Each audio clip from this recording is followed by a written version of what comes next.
So after months of wrangling and behind the scenes diplomacy, it looks like Germany has agreed that they will send a company, in their terminology, we use squadron, they use company, of Leopard 2 tanks, about 14 vehicles. And it looks like they have also, as part of that deal, they've got the Americans to agree to send some of their M1 Abrams tanks, up to about 50, we hear. Now, this hasn't yet been confirmed, but this has all been reported by Der Spiegel and Politico, and we think this is what is happening at the moment, should be confirmed in the next few days.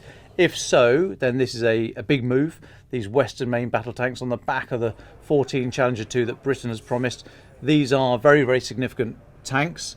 The German decision in particular, not only is Leopard 2 a very good tank, but also Germany, as the producer of Leopard 2, has the final say on those other nations, about 14 nations across NATO that use Leopard 2. So Germany has the final say on whether or not those countries are then able to gift them on. And other countries such as Poland and Lithuania and Finland have said that they would be willing to send a number of their Leopard 2 tanks. And all told, we think that the other Leopard operating countries would be able to amass about 100 Leopard tanks, so on top of the 50 odd Abrams and the 14 Challenger. So that is a very sizable force. It is the start of an armoured brigade, or an armoured division. Armoured brigade being about 2,000 people. A division is sort of 3 brigades worth. But you need tanks, you need infantry fighting vehicles, you need artillery, you need engineering assets, you need air defence. There's a lot of other bits and pieces that go up to making an armoured brigade. Tanks are, if you like, the heart of it, so it's important that this decision has been made. However, it is not the end game, and it will take many, many months before this becomes a reality. It will take weeks at least for the Leopards and the Challengers to get into Ukraine, and probably months for the Abrams, and that's just to deliver them. You've then got to train the crews and the maintainers, you've got to store them somewhere, you've got to look after them, you've got to have robust logistic chains, so it will take a long time before we start seeing Leopards or Abrams or Challengers rolling across the battlefield attacking Russians. So 200 tanks parked on your lawn is a problem for anybody. They're not all going to be serviceable all the time. You wouldn't want to use all of them all the time in case they all got knocked out. Of course, you would keep some in reserve. But of 200, you could probably start to form, like I say, about a brigade's worth. You will need all the other bits of the orchestra as well, the infantry fighting vehicles like the German Marder or the American Bradley or the French light tank, the AMX-10. So you need other bits and pieces as well, so it's not just tanks. Russia tried to use tanks on their own in the first few weeks of the war, pushing down from the north into Kyiv, and they were destroyed because tanks cannot hold ground on their own. Once you're in a tank and you're battened down, you have very little situational awareness around you. You literally cannot see everywhere around you. So it's easier, still not easy, but easier for infantry teams to get around behind you and destroy tanks with anti-tank guided weapons. So the Ukrainian army up till now has largely been using old Russian stock, old Soviet stock basically, and the predominant vehicle there is the T-72. Very capable tank, very versatile, small, nippy, decent gun. Not a huge amount of armour on it at all, and getting quite old. So it is a good tank, and they had them in their thousands, but old kit, hasn't been updated very much with optics and the gun and anti-tank guided weapons, for example, and other bits and pieces. So good for when it was designed. I mean, the clue's in the title, T-72. It's designed in the 70s, so getting on a bit now, has been upgraded to a certain degree, but still a very old vehicle. And the reason that the lines have been so static in Ukraine at the moment is because Russia have taken an absolute beating. Ukraine have taken a huge number of casualties as well. We don't know the exact numbers, but we think the forces are roughly matched in terms of numbers, and they are literally using the same equipment. So there's force parity, and therefore no one's able to deliver that knockout blow and really move forward. So the lines are fairly static, and the hope is that with these Western donated kit, the tanks and the infantry vehicles and the artillery, that will be an absolute step change in capability and able to push through what defences the Russians have.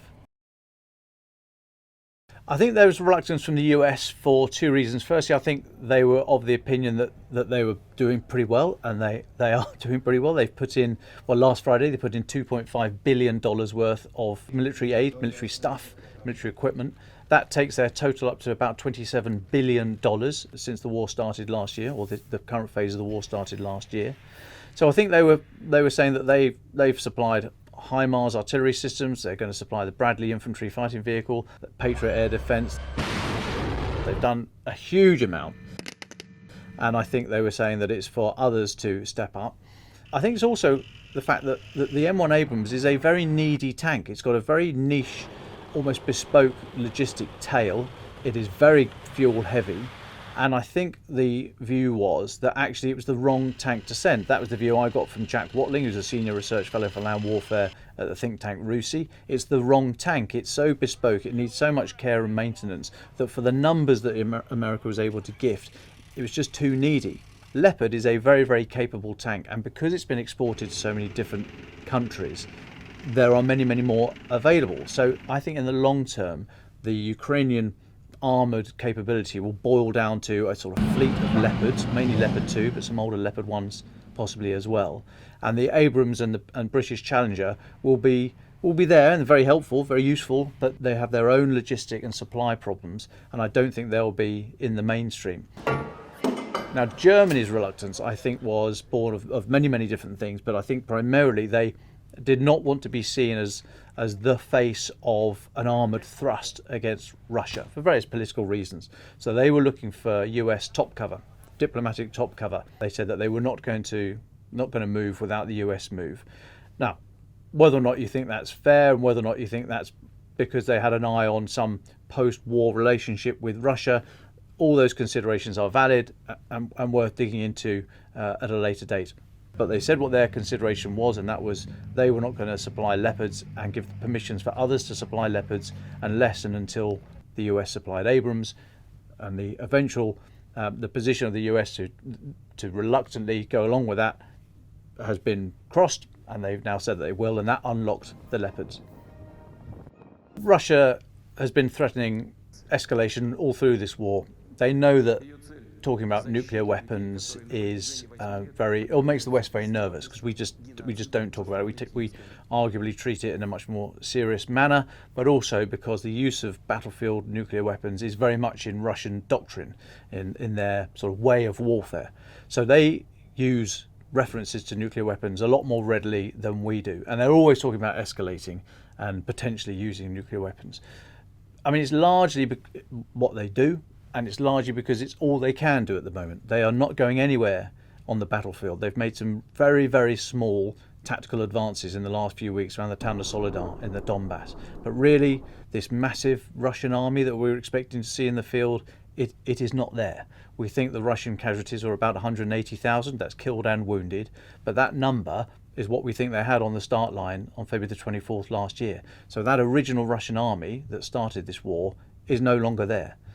And so they've got nothing they can do on the battlefield. All they can talk about is the politics, and all they can talk about is using the language of escalation.